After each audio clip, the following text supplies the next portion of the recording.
Welcome to the Invisible Manual, How It Feels to Grow Up. Autistic and Undiagnosed. This audiobook explores the deeply personal journey of discovering autism later in life. The confusion, the masking, the moment of recognition, and the profound shift that comes with finally understanding yourself. Written by an anonymous author who chose to remain in the shadows, this is not a clinical guide or medical text. It is a raw, honest memoir about living without the manual everyone else seemed to have, and the life-changing moment of finally finding your place in the world. The author writes, "This isn't a memoir. It's something messier, more fragile.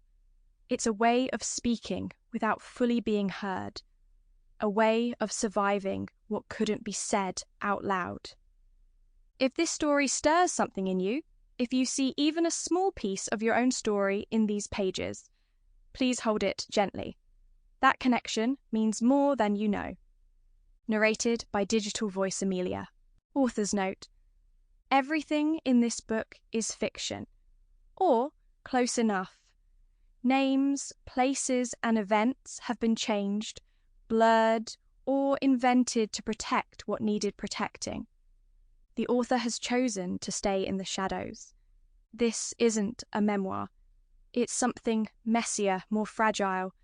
It's a way of speaking without fully being heard, a way of surviving what couldn't be said out loud.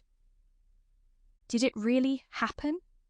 Maybe not like this, but something did, something that still echoes. If this story stirred something in you, if you saw even a small piece of your own story in these pages, please hold it gently. That connection means more than you know. And maybe, just maybe, one day, the author will find the strength to step into the light and speak their truth. The road is still ahead, and there is hope in every step. Writing this book has been a form of literary therapy.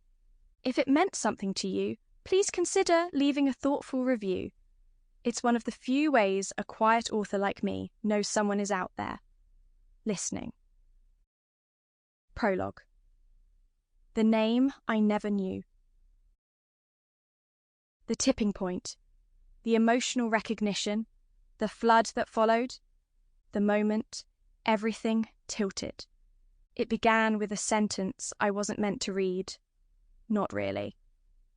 It was 11:43 p.m, and I was scrolling through yet another article that had floated across my feed, something vaguely titled Women and Autism, the Hidden Generation.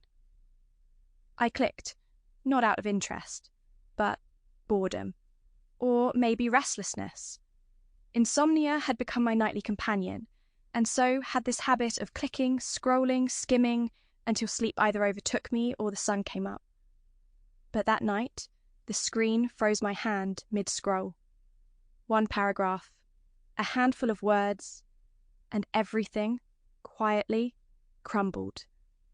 The author described how some women go through life with an aching sense of being different, not odd enough to trigger alarm, not dysfunctional enough to merit help, just off.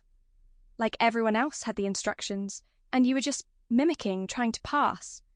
She used the word autistic, not in the loud, visible way I had grown up imagining, but softly, quietly, invisibly, like me. I sat upright, read it again and again. My throat tightened, my chest flushed hot, then cold. Tears came without permission. Something inside me had cracked open, and I wasn't sure if it would ever close again. The name I never heard. For 45 years I had lived without a label.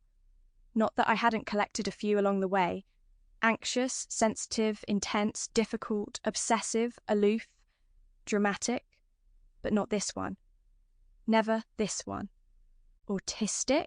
I had associated that word with boys who didn't speak, with savants, with routines so rigid they couldn't function. I saw Rain Man, not me. I had spent decades misunderstanding not just the world, but myself.